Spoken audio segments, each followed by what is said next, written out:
Let's talk about Antonio Cesaro. Oh, sorry. Just Cesaro. After 11 years with the WWE, Cesaro shocked the wrestling world this week when news broke out that he is leaving the company. Cesaro has been one of the best in-ring wrestlers in WWE's modern era, having incredible matches against plenty of the WWE's top stars. According to Dave Meltzer, this was more of a WWE decision than a Cesaro decision, in the sense he wasn't looking to leave like others were, but WWE made an offer he didn't like.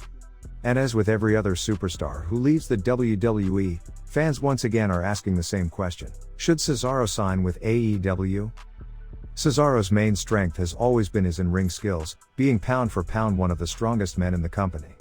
Even though he was never really the promo type, his unbelievable technical ability surely made up for his lack of skills on the microphone. If we know Tony Khan well enough, we know that although Tony gives importance to promos and charisma, his main focus when recruiting talent has always been their ability to perform in the ring. Think about Andrade, Darby Allin, or Wardlow. In my opinion, three great examples of talent who are incredible inside the squared circle, but lack confidence and flow on the mic. Yet at the same time, three men who are quite successful in AEW, and over with the fans.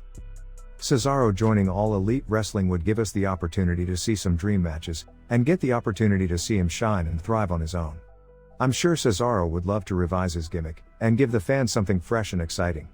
Whether as a pure singles guy or in a faction, it doesn't really matter. Putting him with FTR as a trio, would be quite an interesting dynamic in my opinion.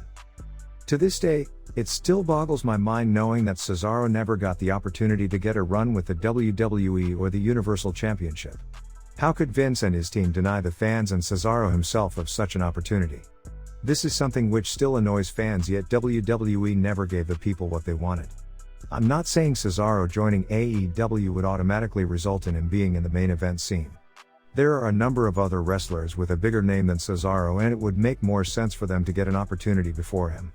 But at the same time, a Trios Championship run with FTR doesn't sound too shabby. Or perhaps a run with the TNT Championship, doing a weekly open challenge like Cody had done during one of his runs with the title. Don't tell me you don't want to see this. If Cesaro is only interested in becoming a world champion, then perhaps AEW may not be the right move for him. But if this is not on his list of priorities, Tony Khan would surely reach an agreement with Cesaro and consider signing him.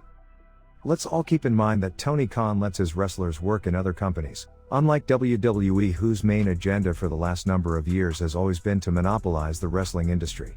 This means that even though Cesaro would sign with AEW, he would be able to wrestle for other companies like Impact or New Japan Pro Wrestling. Cesaro's wrestling style would surely be great in Japan. This move would be hitting two birds with one stone, as it would be a great opportunity for him to showcase his talents globally, whilst giving fans the opportunity to see him as much as possible. In doing so, Cesaro won't be a full-time talent with AEW, however this is something that he may be interested in. Cesaro being 41 years old may lead to him wanting to wrestle less matches, but of greater importance. Cesaro signing with AEW would be a great opportunity for young talent to be mentored and get experience from a guy who's been wrestling for 22 years. Cesaro would be able to have a great run for himself whilst pushing the younger talent and future stars. Perhaps he would be interested in leading a new faction with some younger guys, similar to what Chris Jericho did with the Inner Circle. A number of guys come to mind such as Tony Nese, Nick Comoroto, and 2.0.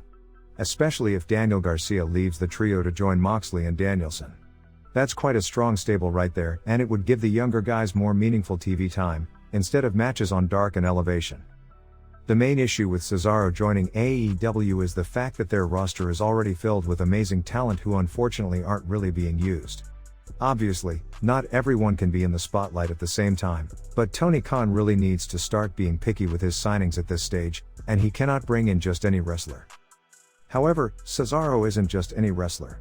He's the Swiss Superman. He's the guy who the fans love and want to see.